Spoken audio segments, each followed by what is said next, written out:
Riak ni mudah nak faham. Buat apa semua nak tunjuk ke orang. Pi masjid tunjuk ke orang, pi mengaji tunjuk ke orang, tawaf di Baitillahil Haram tunjuk ke orang, ziarah makam Nabi tunjuk ke orang. Tuan-tuan buat apa ni? Tunjuk ke orang kita boleh apa?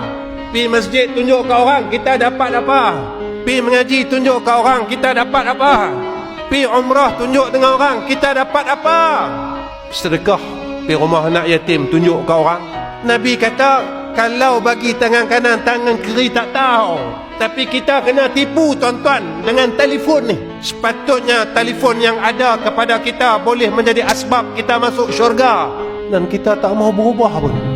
Semua benda baik amal ibadat kita tunjuk dekat orang. Sampai bila tuan-tuan kita nak berubah ni? Dan Nabi kata amalan orang yang riak ini ditolak oleh Allah 100%. Nabi kata besok orang yang riak suka tunjuk apa baik yang dia buat, Allah akan panggil dia. Engkau mintalah kepada orang yang engkau tayangkan amalan kau di dalam dunia, mintalah balasan daripada dia. Sebab masa kau buat kebaikan itu bukan kerana aku. Kau nak tunjuk ke orang, kau nak tayang ke orang, kau nak bagi tahu kat semua orang. Yang tu yang kita buat dari dulu sampai lah.